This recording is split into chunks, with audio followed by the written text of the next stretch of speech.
Okay, we're back. This is part three of our four, maybe five-part series. I haven't quite decided yet about creating your empire and stepping into your queen energy.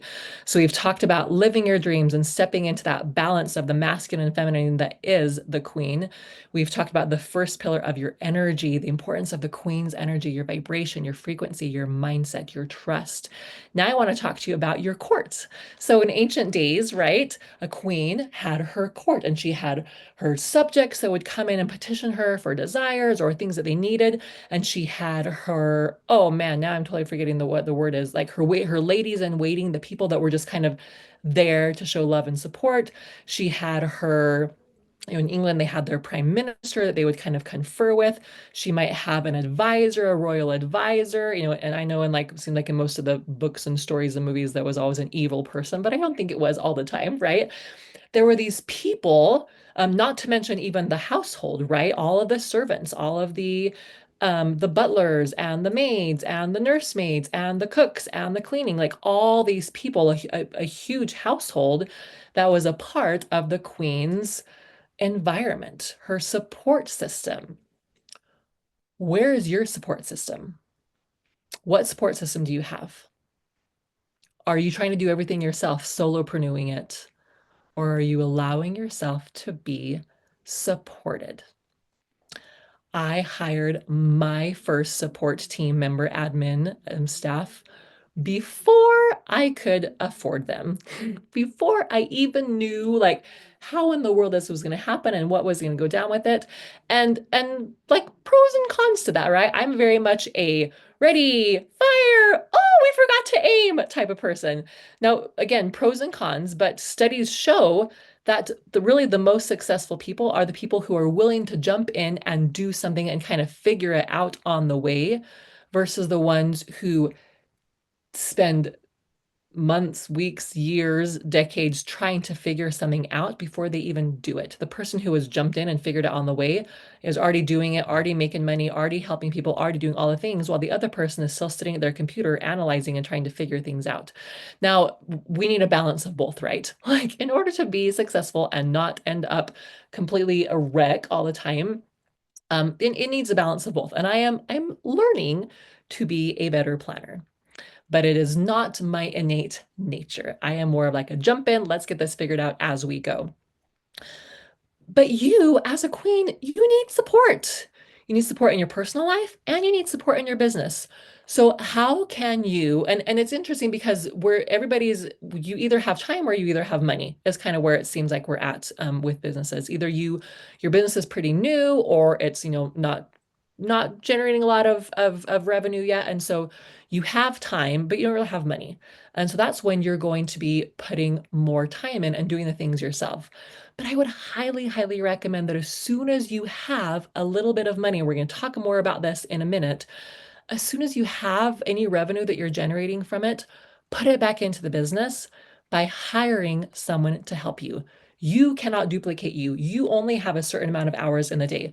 And the crazy thing is that the a poor or middle class mindset, an employee mindset type person only really sees one important asset, and that is money, right? And they're willing to sacrifice or give up their time and their energy and their health for money. But the wealthy mindset person actually has multiple, oh, there's a word here that I'm trying to find and trying to remember of what it is that they value. Money is actually at the bottom. They're willing to give money in order to have more time. They're willing to give money in order to have more health, more resources, more asset. They're willing to give money to have more support. They're willing to give money to have more education. All these pieces that they're willing to give money to pay someone else to do these things so that they can have the education, the time, the resources, the support. Is this making sense for you? So as soon as you are making any money in your business, put it back into your business. Hire someone to help you. What's the job that is like your least favorite to do? And hire that out. I promise the returns in your time, in how you feel, in your energy, and eventually in your finances will be worth it. Anyone that you hire should be paying, like covering the costs of what you're paying them. either by generating more money for you or by doing some of your tasks so that you don't have to do those things and you can do the other money generating, revenue generating tasks. Is this making sense? I have a team of 6 people that work for me now. I started with two. Yeah, I started with two. One of them quit because she got pregnant fairly soon after that, and we were just one for quite a while, and then went to two, and then went to three, and then four, and then five, and then now we're at about 6 people, if I'm thinking through all that correctly. I have someone that helps with my social media, someone that helps with my bookkeeping, someone that helps with my videography, someone that does like my back end administrative website design, all of that, and someone that is an assistant coach in my coaching business. I pay them a lot of money. But it's worth it to me, even if depending on the months, like we're all entrepreneurs here, like we know how things go, right? Like some months are really great, some months are not so great. All those ups and downs, I am so grateful that I get to pay them to do the things that I don't want to do because they're helping save my energy. They're allowing me to put my energy into my main focuses and the things that light me up, which is the actual coaching and teaching. And I couldn't spend my time doing that if I was trying to build a website, if I was trying to do all my social media posts and images and videos and all the different things, if I was trying to build funnels and send out emails, all this stuff, right? I have people that do that for me so that I can focus on the things that bring me the most joy and satisfaction. What could that look like for you? What is just one thing? And I have an amazing Filipino VA agency that I work with. Most of my employees are Filipino VAs and assistants. I have a very amazing, trustworthy person who vets them and hires them. And she herself is amazing. And she says she only hires people who are at least as amazing as she is in their skills and everything. And it literally has just been incredible. So if you are listening to this and if you are at that point where you're like, okay, I'm making a little bit of money, how can I hire someone? And the beautiful thing about hiring overseas is that we can pay them a fraction. And I know like there's all sorts of opinions and things about this, right? So you can have your opinions, I'm going to have my opinions, but we can pay them a fraction of what we would pay somebody here locally who does a wonderful job and feels very, very seen and very satisfied with the income that they are receiving. Again, not every position will be able to do that. There's some positions that will definitely have to be stateside. And you might have your own reasons for that. I have some people that are stateside. I have some people that are overseas. But one way or the other, hire someone to help you in your business. Please, please, please, please, please, please, please. It will pay off exponentially down the road, not only in the revenue for your business, but in how you feel. In the rest of your life, how can you allow yourself to be more supported? How can you delegate? What can you say no to? Again, refer back to some of my other podcast episodes where I talk about listening to your body and discovering your yes and your no. And if someone asks you to do something, whether it's for church or for work or for a neighborhood or a family member or whatever it is, and your body's like, please, and you feel that instant, no, I don't want to do this. But then you find yourself saying, sure, I can do that. Be aware of that. Tune in and see what's happening there and give yourself permission to say no sometimes. Um, and even to say, no, I'm sorry, I already have plans. You taking a bubble bath, you going on a walk, you taking a nap, those are plans.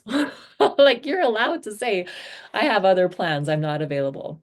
And it's interesting because the more that I allow myself to say no, and let no be my initial response, then often I'll actually be like, actually, I do think I could do that.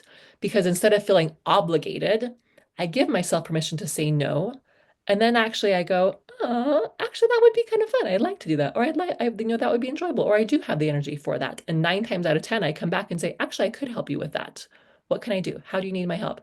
And other times I'm like, nope, that's a no for me. And sometimes I feel really guilty about that because we're humans, right? And we're trained to say yes and we're trained to help.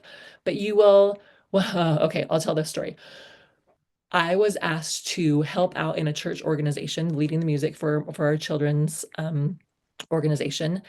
And my initial response was, like I really didn't want to, but I'm like, you're being so lazy. You don't have a good excuse why. It's really easy for you. It's not a big deal. Just do it. And so I talked myself into it and I said yes. The next day, while I was like, I woke up, actually, yeah, it was when I woke up and my back started hurting me. And I used to have a lot of lower back pain. Don't anymore. My back really started hurting me and bothering me. And by the time it was at the time where I was supposed to be in there leading the children and doing all the music stuff for the children, I could barely stand. Like that's literally what happened in my body when it was like, we gave you a solid no. You knew this was no, and you did it anyway. Another experience was I was asked to perform to sing for something that required me to being a lot of required a lot of travel, and I'd already been traveling a lot, and I just wanted to be home with my family and not be traveling anymore. But I was like, but this person needs me. I'm really important for this event to succeed. I've got to go. I've got to do this. And so I said yes. I talked myself into it. Guess what? I lost my voice like 3 or 4 days before that, and I thought for sure I would have it back by the time of the event. No, I didn't. I went and I did it anyway, like half hoarse, sounding awful. And guess what? They had 3 or 4 other people performing. The event would have been totally fine without me. But I thought I was so important and so crucial and so needed that even though my body and God told me, no, I didn't need to go do this, I didn't want to let that person down. I wanted to please them. And so I said yes. And it did not work out well. And I didn't have a voice for about 2 weeks, which as a coach, a performer, a singer, like I kind of need my voice. It's kind of important. So my work was affected for a good 2 to 3 weeks because I didn't listen to my body. Now, are those life and death situations? No. Did things still work out? Yes. But if we will learn to listen to our body on little things, then we can start trusting it on big things. And I had been praying for opportunities to see that difference, to see what it felt like in my body, to really feel my solid yes or no, so that I could trust it on those bigger things. And look, I was given those opportunities. So I don't even think that I did anything wrong. I just had a really great learning opportunity there. Okay, I'm kind of going on a tangent, but point here is allow yourself to be supported. Allow yourself to delegate.